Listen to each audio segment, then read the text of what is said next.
আমার একটা এখনও হাঁটুতে দাগ আছে, কিন্তু আজ আমি কিছুই না ভেবে সাইকেল চালাতে পারি। ধনী হবার ক্ষেত্রে ওই একই কথা সত্যি। দুর্ভাগ্যক্রমে ভাগ লোক ধনী না হওয়ার কারণ তারা হারাবার ভয়ে আতঙ্কিত। বিজেতারা হারাতে ভয় করে না, কিন্তু যারা হেরে যায় তারা ভয় পায়। সাফল্যের প্রক্রিয়ার একটা অংশ বিফলতা। যেসব লোকেরা বিফলতা এড়ায় তাদের সাফল্যকেও এড়িয়ে যায়। আমি অর্থকে প্রায় আমার টেনিস খেলার মতো দেখি। আমি জোরে খেলি, ভুল করি, সংশোধন করি, আরও ভুল করি, আরও সংশোধন করি, আর ক্রমে উন্নত করি। যদি আমি খেলায় হেরে যাই, আমি নেটের কাছে যাই, প্রতিপক্ষের সাথে করমর্দন করি, হাসি আর বলি পরের রবিবার আবার দেখা হবে। দু ধরনের বিনিয়োগকারী হয়। প্রথম আর সবথেকে সাধারণ লোকের প্যাকেজ বিনিয়োগ কেনে। তারা একটা খুচরো বিক্রয় কেন্দ্র, যেমন রিয়েল এস্টেট কোম্পানি বা স্টক ব্রোকার বা ফাইন্যান্সিয়াল প্ল্যানারকে ফোন করে আর কিছু একটা কেনে। এটা মিউচুয়াল ফান্ড, আরআইটিআই, স্টক বা বন্ড হতে পারে। এটা বিনিয়োগের একটা ভালো আর পরিষ্কার উপায়। উদাহরণ দেওয়া যেতে পারে, একজন ক্রেতা কম্পিউটারের দোকানে গিয়ে সোজাসুজি একটা কম্পিউটার কিনল। দ্বিতীয় ধরনের বিনিয়োগকারীরা হচ্ছে যারা বিনিয়োগ সৃষ্টি করে। এই বিনিয়োগকারীদের সাধারণত লেনদেন জোগাড় করে একত্র করে, যেমন কিছু লোকেরা কম্পিউটারের অংশগুলি কেনে তারপর একত্র করে। এটা ক্রেতার পছন্দ অনুযায়ী বানানোর মতো। আমি কম্পিউটারের বিভিন্ন ভিন্ন ভিন্ন অংশ কি করে একত্র করে জানি না, কিন্তু আমি নিশ্চয়ই জানি কি করে টুকরো টুকরো সুযোগ একত্র করা যায়, অথবা যেসব লোকেরা এই কাজ করে তাদের জানি। এই ধরনের দ্বিতীয় বিনিয়োগকারীরাই সম্ভবত খুব পেশাদার বিনিয়োগকারী। কখনো কখনো সব টুকরোগুলোকে একত্র করতে বহু বছর লাগে, আবার কখনো কখনো তারা একত্রিত হয়ই না। আমার ধনবান বাবা আমাকে এই দ্বিতীয় প্রকারের বিনিয়োগকারীতে হতে উৎসাহ দিয়েছিলেন। কি করে ভিন্ন ভিন্ন টুকরোগুলো একসাথে করা যায় সেটা শেখা গুরুত্বপূর্ণ, কারণ সেখানেই লুকিয়ে আছে এক বিরাট জয়ের সুযোগ। তবে যদি ভাগ্য বিরূপ হয় তাহলে বিরাট ক্ষতিও হতে পারে। আপনি যদি দ্বিতীয় ধরনের বিনিয়োগকারী হতে চান, আপনাকে 3টি প্রধান দক্ষতা গড়ে তুলতে হবে। অর্থগতভাবে বিচক্ষণ হতে হবে, যা প্রয়োজন তার সাথে এই 3টি দক্ষতা জুড়তে হবে। 1, এমন একটা সুযোগ যা বাকি সবার দৃষ্টি এড়িয়ে গেছে, সেটা কিভাবে খুঁজে পাওয়া যাবে? যা অন্যদের চোখ এড়িয়ে গেছে তা আপনি আপনার বুদ্ধি দিয়ে দেখবেন। উদাহরণস্বরূপ, আমার এক বন্ধু এই পুরনো ভেঙে যাওয়া বাড়িটা কিনেছেন। এটা দেখে ভুতুড়ে মনে হয়। সবাই ভাবছেন কেন উনি এটা কিনছেন। উনি যা দেখেছিলেন, যা আমরা দেখতে পাইনি, তা হচ্ছে বাড়িটার সাথে অতিরিক্ত 4টে ফাঁকা জমির টুকরো আছে। তিনি টাইটেল কোম্পানির কাছে গিয়ে সেটা বুঝতে পারেন। বাড়িটা কেনার পর তিনি বাড়িটা ভেঙে ফেলেন এবং বিল্ডারের কাছে বিক্রি করেন। যে দামে তিনি পুরোটা কিনেছিলেন তার 3 গুণ দামে তিনি মাত্র 2 মাসের কাজে $75,000 উপার্জন করতে পেরেছিলেন। এটা অনেক অর্থ নয়, কিন্তু এটা ন্যূনতম বেতনের চেয়ে বেশি এবং প্রায়োগিক খুব কঠিন। 2, কী করে অর্থ রোজগার করতে হয়? সাধারণ লোকেরা শুধু ব্যাংকে যায়। এই দ্বিতীয় ধরনের বিনিয়োগকারীর জানা প্রয়োজন কী করে পুঁজি জোগাড় করা যায়, এবং এমন অনেক উপায় আছে যার জন্য ব্যাংকে যাওয়ার দরকার পড়ে না। শুরুতে আমি শিখেছিলাম ব্যাংকের সাহায্য ছাড়া কী করে বাড়ি কেনা যায়। বাড়িটা তেমন গুরুত্বপূর্ণ নয়, কিন্তু অর্থ উপার্জনের দক্ষতার যা শিক্ষা তা অমূল্য। প্রায় আমি লোকেদের বলতে শুনি, ব্যাংক আমাকে ধার দেবে না, অথবা আমার ওটা কেনার টাকা নেই। আপনি যদি দ্বিতীয় ধরনের হতে চান, আপনার শেখার প্রয়োজন কী করে সেটা করা যায়। বেশিরভাগ লোককে বাধা দিয়েছে। অন্য কথায়, বেশিরভাগ লোকের অর্থাভাব তাদের কেনা বেচায় বাধা দিচ্ছে। আপনি যদি এই বাধাটা এড়াতে পারেন, যার এই দক্ষতা শেখেনি, তাদের থেকে আপনি অনেক বেশি এগিয়ে যাবেন। অনেকবার এরকম হয়েছে, আমার ব্যাংকে একটা পয়সাও না থাকা সত্ত্বেও আমি একটা বাড়ি, স্টক অথবা অ্যাপার্টমেন্ট বিল্ডিং কিনেছি। আমি একবার একটা অ্যাপার্টমেন্ট হাউস কিনেছিলাম $1.2 মিলিয়ন দিয়ে। আমি একটা লিখিত চুক্তি ক্রেতা আর বিক্রেতার মধ্যে করেছিলাম, যাকে বলে টাইং ইট আপ। আমি তারপর জমা হিসেবে $1 লাখ জোগাড় করে ফেলেছিলাম। ফলে আমি বাকি টাকাটা জোগাড় করতে আমার আরও 90 দিন সময় পেয়েছিলাম। আমি এটা কেন করেছিলাম? কারণ আমি জানতাম এর দাম $2 মিলিয়ন। আমি কখনও টাকাটা তুলিনি, বরং যিনি আমাকে $1 লাখ দিয়েছিলেন তিনি এই লেনদেনটা খুঁজে বার করার জন্য আমাকে $50,000 দিয়েছিলেন। পুরো কাজটার আমার সময় লেগেছিল 3 দিন। আবার বলি, আপনি কি কিনছেন তার চেয়ে আপনি কি জানেন সেটা জরুরি। বিনিয়োগ করা কেন নয়, এক্ষেত্রে আপনার জানাটা জরুরি। 3, কী করে বুদ্ধিমান লোকেদের সংগঠিত করা যায়? সেই মানুষটি বুদ্ধিমান যে লোকেদের সঙ্গে কাজ করে বা তেমন লোকেদের কাজে নিযুক্ত করে। যখন আপনার উপদেশের প্রয়োজন হবে, অবশ্যই বিচক্ষণভাবে উপদেশটা বেছে নেবেন। অনেক কিছু শেখার আছে, কিন্তু এর পুরস্কারও আকাশচুম্বী হতে পারে। যদি আপনি এসব দক্ষতা শিখতে না চান, তাহলে আপনাকে 1 নম্বরের বিনিয়োগকারী হওয়ার উপদেশ দেব। আপনি যা জানেন সেটাই আপনার সবথেকে বড় ধন। আপনি যা জানেন না সেটা আপনার সবথেকে বড় ঝুঁকি।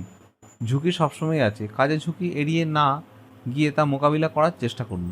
শেখার জন্যে কাজ করুন, অর্থের জন্যে নয়। 7ম অধ্যায়, ষষ্ঠ শিক্ষা।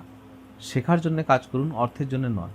1995-এ আমি সিঙ্গাপুরে এক খবরের কাগজে একটা ইন্টারভিউ দিতে রাজি হয়েছিলাম। অল্প বয়সী মহিলা রিপোর্টারটি ঠিক সময় এসেছিলেন এবং তখনই ইন্টারভিউ শুরু হয়ে গিয়েছিল। আমরা একটা বিলাসবহুল হোটেলের লবিতে বসেছিলাম আর কফির পেয়ালায় চুমুক দিতে দিতে আমার সিঙ্গাপুর আসার কারণ নিয়ে আলোচনা করছিলাম। আমি জিগলারের সাথে এই একই জায়গায় বক্তৃতা দেওয়ার কথা ছিল। তিনি প্রেরণার বিষয়ে বক্তৃতা দিচ্ছিলেন আর আমি ধনীদের গোপন রহস্যর বিষয়ে ছিলাম। একদিন আমিও আপনার মতো সবচেয়ে বেশি বিক্রিত লেখক হতে চাই, উনি বলেছিলেন। আমি তার কাগজে লেখা কয়েকটি রচনা করেছিলাম এবং প্রভাবিত হয়েছিলাম। ওর একটা দৃঢ় এবং স্বচ্ছ লেখার কায়দা ছিল।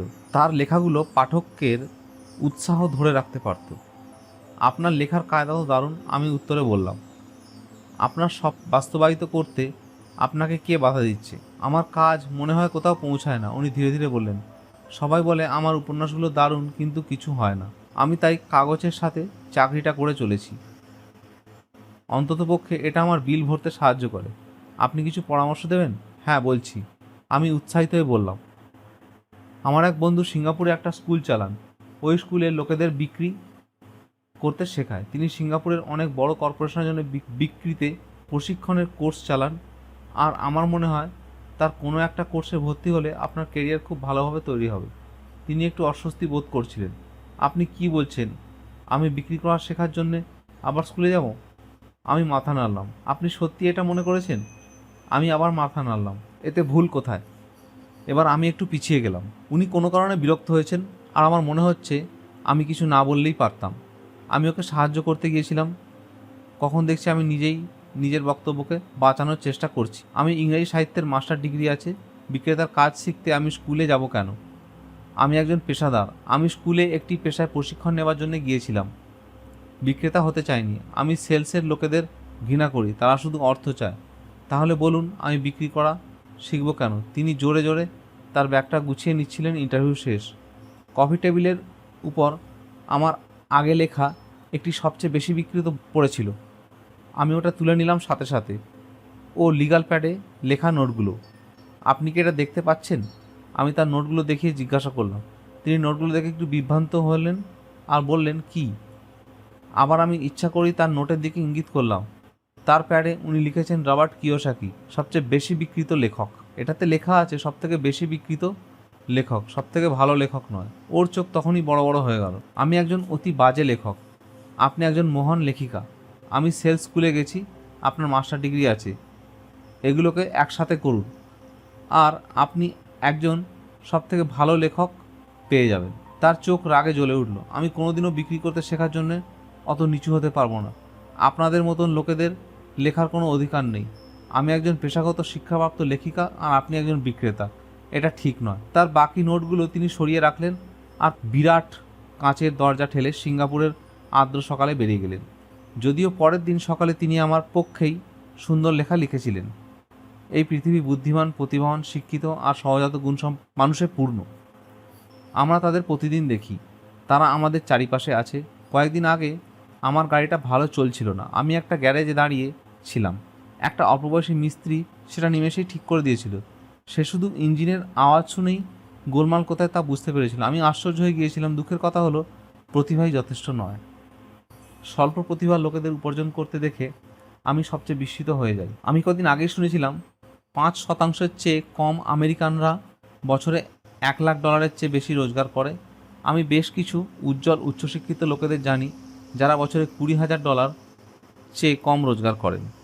একজন ব্যবসার কনসালটেন্ট যিনি ডাক্তারি ব্যবসায় প্রতিষ্ঠিত অর্জন করেছেন আমায় বলেছিলেন, বেশ কিছু ডাক্তার, ডেন্টিস্ট আর কাইরোপ্র্যাক্টররা, ফোড়া ইত্যাদি ডাক্তার আর্থিক সংগ্রাম করে চলেছেন। আমি এতদিন ভাবতাম এরা গ্র্যাজুয়েশন করার পর প্রচুর রোজগার করবে। এই বিজনেস কনসালটেন্টটি আমার এই প্রবাদ বাক্য শোনালো, প্রচুর ধনপ্রাপ্তির জন্য জরুরি একটা দক্ষতা যা তাদের মধ্যে নেই। এই প্রবাদ বাক্য মনে বেশিরভাগ লোকেদের প্রয়োজন একটু দক্ষতা আয়ত্তে আনা, তাহলেই রোজগার বহুগুণ বেড়ে যাবে। আমি আগে উল্লেখ করেছি যে আর্থিক জ্ঞান হলো অ্যাকাউন্টিং, ইনভেস্টিং, মার্কেটিং আর লয়ের সম্মিলন। এই চারটি প্রায়োগিক ক্ষমতার সমন্বয়ে অর্থ দিয়ে উপার্জন আরও সোজা হয়ে যাবে। অর্থের প্রসঙ্গে একমাত্র যে দক্ষতাটার বেশি প্রয়োজন লোকে তা জানে তা হলো আরও পরিশ্রম করে কাজ করুন। দক্ষতার মিলনের সনাতন উদাহরণ হচ্ছে এই খবরের কাগজের অল্প ব্যবসায়ী লেখিকাটির। তিনি ধৈর্য ধরে বিক্রি করার দক্ষতা শিখতেন, তাহলে তার রোজগার নাটকীয়ভাবে বেড়ে যেত। আমি যদি মেয়েটি হতাম, আমি বিক্রয় করার কোর্সের সাথে সাথে বিজ্ঞাপন লেখার কোর্সও শিখতাম। তারপর কাগজে চাকরি করার বদলে আমি বিজ্ঞাপনের এজেন্সিতে চাকরি খুঁজতাম। যদি এতে তার মাইনে কমও হতো, তাহলেও তিনি সফল বিজ্ঞাপনের মূল কথা অর্থাৎ সংক্ষেপে ব্যক্ত করার বিষয়টি শিখতে পারতেন। জনসংযোগ আর একটি অত্যন্ত গুরুত্বপূর্ণ দক্ষতা। এটা শেখার জন্যে আরও সময় দেওয়া উচিত। কি করে বিনামূল্যের প্রচারে মিলিয়ন রোজগার করা যায় তাও তিনি শিখতে পারতেন। রাত্রিরে আর সপ্তাহান্তে বসে তিনি তার মহান উপন্যাস লিখতে পারতেন। তারপর কিছুদিনের মধ্যেই তিনি সবচেয়ে বেশি বিক্রিত লেখিকা হতে পারতেন। যখন আমি আমার প্রথম বই if you want to be a rich and happy don't go to school ছাপাই, একজন পাবলিশার আমার বইয়ের নাম পরিবর্তন করে দি ইকোনমিক্স অফ এডুকেশন রাখতে চেয়েছিলেন। আমি প্রকাশকটিকে বলেছিলাম ওই রকম একটা নাম দিলে আমি মাত্র দুটো বই বিক্রি করতে পারবো, একটা আমার পরিবারকে, অন্যটা আমার প্রিয় বন্ধুকে। মুশকিল হচ্ছে তারা এটা বিনামূল্যে আশা করবে, অথচ এই বিরক্তিকর নাম if you want to be rich and happy don't go to school এই জন্যে বাছা হয়েছিল, কারণ আমরা জানতাম এটা প্রচার ভালো পাবে। আমি শিক্ষার সমর্থক এবং শিক্ষার আমূল পরিবর্তনে বিশ্বাসী। তা না হলে আমি আমাদের পুরনোপন্থী শিক্ষা ব্যবস্থা পরিবর্তন করার জন্য ক্রমাগত চাপ দেব কেন? আমি বিতর্কিত হতে চাই, তাই আমি এমন একটা নাম বেছে নিয়েছিলাম যেটা আমাকে বেশি টিভি আর রেডিও শোতে অংশ নিতে সুযোগ দেবে। অনেক লোক আমাকে ফ্রুট কেক ভেবেছিল, কিন্তু বইটা বিক্রি উত্তরোত্তর বাড়তে থাকলো। যখন আমি ইউএস মার্চেন্ট মেরিন একাডেমি থেকে 1969 গ্র্যাজুয়েট হয়ে বেরোলাম, আমার শিক্ষিত বাবা খুশি হয়েছিলেন। আমি স্ট্যান্ডার্ড অয়েল অফ ক্যালিফোর্নিয়ার অয়েল ট্যাঙ্কারের নৌবিহারে চাকরি পেলাম। আমি থার্ড মেট ছিলাম এবং আমার মাইনে আমার সহপাঠীদের তুলনায় কম ছিল। শুরুতেই ওভারটাইম সহ আমার মাইনে ছিল বছরে $42,000। আমাকে শুধু 7 মাসের জন্য কাজ করতে হতো, বাকি মাসগুলো আমার ছুটি ছিল। আমি যদি চাইতাম আমি একটা সহায়ক শিপিং কোম্পানির সাথে এই 5 মাস ছুটি নেওয়ার বদলে ভিয়েতনামে যেতে পারতাম এবং অনায়াসেই আমার মাইনে দ্বিগুণ করতে পারতাম। আমার সামনে খুব ভালো কর্মজীবনের প্রতিশ্রুতি ছিল, তবুও আমি 6 মাস পরে কোম্পানি থেকে চাকরিতে ইস্তফা দিয়েছিলাম আর প্লেন চালানো শেখার জন্যে মেরিন কোর্সে যোগদান করেছিলাম। আমার শিক্ষিত বাবা মুষড়ে পড়েছিলেন, কিন্তু আমার ধনবান বাবা আমাকে অভিনন্দন জানিয়েছিলেন। স্কুলে আর কাজের জায়গায় এখন জনপ্রিয় মত হচ্ছে বিশেষজ্ঞ হওয়া, অর্থাৎ আপনার আরও বেশি অর্থ পেতে হলে, পদোন্নতি করতে হলে আপনার সেই বিষয়ে বিশেষজ্ঞ হওয়া প্রয়োজন। তাই ডাক্তারেরা পাশ করার পর অর্থোপেডিক বা পেডিয়াট্রিক্স ইত্যাদি বিশেষ শাখা খুঁজতে থাকে বিশেষজ্ঞ হওয়ার জন্য। অ্যাকাউন্টেন্ট, আর্কিটেক্ট, আইনজীবী, পাইলট আর অন্যদের ক্ষেত্রেও একই কথা প্রযোজ্য। আমার শিক্ষিত বাবা একই মতে বিশ্বাস করতেন, তাই জন্য তিনি শেষ পর্যন্ত ডক্টরেট ডিগ্রি অর্জন করতে পেরে পুলকিত হয়েছিলেন। তিনি প্রায়ই স্বীকার করতেন যারা কম বিষয় নিয়ে বেশি পড়ে স্কুল তাদের পুরস্কৃত করে। আমার ধনবান বাবা আমাকে ঠিক উল্টো জিনিসটা করতে উৎসাহ দিয়েছিলেন। তার মত ছিল তুমি নানা বিষয়ের সম্পর্কে অল্প অল্প করে জেনে রাখো। তাই আমি বহু বছর ধরে তার কোম্পানির বিভিন্ন বিভাগে কাজ করেছি। কিছুদিনের জন্য আমি তার অ্যাকাউন্টিং বিভাগে কাজ করেছি। যদিও আমি হয়তো কোনোদিনই অ্যাকাউন্টেন্ট হব না, তিনি আমাকে অসমোসিসের মাধ্যমে শেখাতে চেয়েছিলেন। ধনবান বাবা জানতেন আমি এর ফলে বিশ্বাসী শব্দবালী লিখে যাব এবং আমার গুরুত্বপূর্ণ ও অপেক্ষাকৃত গুরুত্বহীন বিষয় সম্পর্কে একটা বোধ জন্মাবে। আমি বেস বয় কনস্ট্রাকশনের কর্মী হিসেবে যেমন কাজ করেছিলাম, তেমনই সেলস, রিজার্ভেশন আর মার্কেটিং বিভাগেও কাজ করেছিলাম। তিনি মাইককে আর আমাকে নিজের হাতে তৈরি করেছিলেন, তাই তিনি আমাদের ব্যাংকার, লয়ার, অ্যাকাউন্টেন্ট আর ব্রোকারদের সঙ্গে মিটিংয়ে নিশ্চয়ই উপস্থিত থাকতে বলতেন। তিনি আমাদের তার সাম্রাজ্যের সব বিষয় সম্পর্কে একটু একটু করে জানাতে চেয়েছিলেন। শিক্ষিত বাবা ভেবেছিলেন জাহাজের অফিসার হওয়া শিখতে আমি স্কুলে গিয়েছিলাম। ধনবান বাবা জানতেন আমি স্কুলে গিয়েছিলাম আন্তর্জাতিক ব্যবসা সম্বন্ধে শিখতে। তাই আমি সুদূর পূর্ব আর দক্ষিণ মহাসাগরের মালের জাহাজ, বড় মালের জাহাজ, অয়েল ট্যাঙ্কার আর যাত্রীবাহী জাহাজে ছাত্রের মতো কাজ শিখেছিলাম। কারণ ধনবান বাবা জোর দিয়েছিলেন আমি ইউরোপগামী জাহাজে যাত্রা করার বদলে যেন প্রশান্ত মহাসাগরীয় জাহাজে থাকি। তিনি জানতেন এশিয়া মহাদেশে রয়েছে উত্থানশীল দেশ, ইউরোপ নয়। যখন মাইক সমেত আমার বেশিরভাগ সহপাঠী তাদের বাবার বাড়িতে পার্টি করছে, তখন আমি Japan, Taiwan, Thailand, Singapore, Hong Kong, Vietnam, Korea, Tahiti, সেমেতা আর ফিলিপিন্সের ব্যবসা, মানুষ, বাণিজ্যিক স্টাইল আর সংস্কৃতি নিয়ে পড়াশোনা করছি। আমিও পার্টি করছিলাম, কিন্তু কারোর বাবার বাড়িতে নয়। আমি দ্রুত বড় হয়ে উঠছিলাম। শিক্ষিত বাবা কিছুতেই বুঝে উঠতে পারছিলেন না আমি সব ছেড়ে কেন মেরিন কোর্সে যোগ দেওয়া ঠিক করেছি। আমি তাকে বলেছিলাম আমি বিমান চালানো শিখতে চাই, কিন্তু আসলে আমি দেখতে চেয়েছিলাম কি করে দলের নেতা হয়ে পরিচালনা করা যায়। আমার ধনী বাবা আমায় বুঝিয়েছিলেন একটা কোম্পানি চালানোর সব থেকে কঠিন কাজ হচ্ছে মানুষদের পরিচালনা করা। তিনি সামরিক সেবায় 3 বছর কাটিয়েছিলেন। আমার শিক্ষিত বাবার তা প্রয়োজন হয়নি। ভয়ঙ্কর পরিস্থিতিতে লোকেদের পরিচালনা করতে শেখার মূল্য আমার ধনবান বাবা আমায় বুঝিয়েছিলেন। এরপর তোমার যা শেখার দরকার তা হচ্ছে নেতৃত্ব। তুমি যদি ভালো নেতা হও, তুমি পিছন থেকে গুলি খাবে, ঠিক যেমন ওরা ব্যবসায় করে। ভিয়েতনাম থেকে 1973-এ ফিরে আসার পর আমি কমিশন থেকে ইস্তফা দিয়েছিলাম। আমি প্লেন চালাতে ভালোবাসতাম। আমি জেরক্স কর্পে একটা চাকরি পেলাম। একটা বিশেষ কারণে আমি সেখানে যোগ দিয়েছিলাম, আর সেটা সুবিধার জন্য নয়। আমি লাজুক ছিলাম, আর কোনো কিছু বিক্রি করার চিন্তা আমার কাছে পৃথিবীর সব থেকে ভীতিকর ব্যাপার ছিল। জেরক্সের সেলস ট্রেনিং প্রোগ্রাম আমেরিকার অন্যতমদের মধ্যে একটা ছিল। ধনবান বাবা আমাকে নিয়ে গর্ব ছিল। শিক্ষিত বাবা লজ্জিত ছিলেন। তিনি নিজে শিক্ষাবিদ হওয়ার তিনি বিক্রির লোকজনদের নিজের থেকে হেয় মনে করতেন। দৌড়ে দৌড়ে দরজায় কড়া নেড়ে প্রত্যাহত হওয়ার ভয় কাটিয়ে ওঠা পর্যন্ত, অর্থাৎ 4 বছর পর্যন্ত আমি জেরক্সে কাজ করেছিলাম। আমি সবচেয়ে বেশি বিক্রির প্রথম 5 জনের মধ্যে নিয়মিতভাবে থাকতে শুরু করেছিলাম। আমি আমার ইস্তফা দিলাম আর একটা ভালো কোম্পানির সাথে দারুণ কর্মজীবন পিছনে ফেলে আমি এগিয়ে চললাম। 1977-এ আমি আমার প্রথম কোম্পানি তৈরি করলাম। ধনবান বাবা মাইক আর আমাকে কোম্পানি অধিগ্রহণের জন্য প্রশিক্ষণ দিয়ে রেখেছিলেন। তাই এখন আমার সেগুলো তৈরি ও একত্র করা শিখতে হবে। আমার প্রথম উৎপাদন নাইলন আর ভেলক্রোর ব্যাগ সুদূর পূর্বে উৎপাদিত হতো, নিউ ইয়র্কে। আমি যে স্কুলে যেতাম তার কাছে একটা গুদামে জাহাজে করে আসতো। আমার নিয়ম মাফিক প্রচলিত শিক্ষা সম্পূর্ণ হয়েছিল। তখন আমার ক্ষমতা পরীক্ষার সময়। যদি আমি অসফল হই তাহলে সম্পূর্ণ দেউলিয়া হয়ে যাব। ধনবান বাবা মনে করতেন দেউলিয়া হতে হলে 30 বছরের আগেই তা হয়ে যাওয়া ভালো। তার উপদেশ ছিল তোমরা তখন সামলে ওঠার সময় থাকবে। আমার 30 বছরের জন্মদিনের আগে আমার প্রথম শিপমেন্ট কোরিয়া থেকে নিউ ইয়র্ক রওনা হয়েছিল। আজ আমি এখনো আন্তর্জাতিক স্তরে ব্যবসা করি। আর আমার ধনবান বাবা আমাকে যেমন উৎসাহ দিয়েছিলেন আমি উত্থানশীল দেশের সন্ধানে থাকি। আজ আমার বিনিয়োগ company South America, Asia, Norway আর রাশিয়ার বিনিয়োগ করে। একটা পুরনো প্রচলিত কথা আছে, জব কথাটি, জাস্ট ওভার ব্রোক, এর অর্থাৎ দেউলিয়া থেকে সামান্য উন্নত স্তরের। অদ্যাক্ষরগুলো দিয়ে তৈরি। আমি বলবো দুর্ভাগ্যক্রমে এই কথাটি লক্ষ লক্ষ লোকের ক্ষেত্রে প্রযোজ্য। যেহেতু স্কুল আর্থিক জ্ঞানকে কোনো জ্ঞান মনে করে না, তাই বেশিরভাগ কর্মী তাদের আর্থিক সংস্থানের পরিধিতে থেকে জীবন ধারণ করে। তারা কাজ করে আর তাদের বিলের টাকা জমা দেয়। কর্মপরিচালনার আর একটা সাংঘাতিক ধারণা হলো কর্মীরা ঠিক ততটাই পরিশ্রম করে কাজ করে যাতে তাদের চাকরি না যায়, আর মালিকেরা ঠিক ততটাই পরিশ্রম করে কাজ করে যাতে তাদের চাকরি না যায়, আর মালিকেরা ঠিক ততটাই মাইনে দেন যাতে কর্মীরা না ছাড়ে।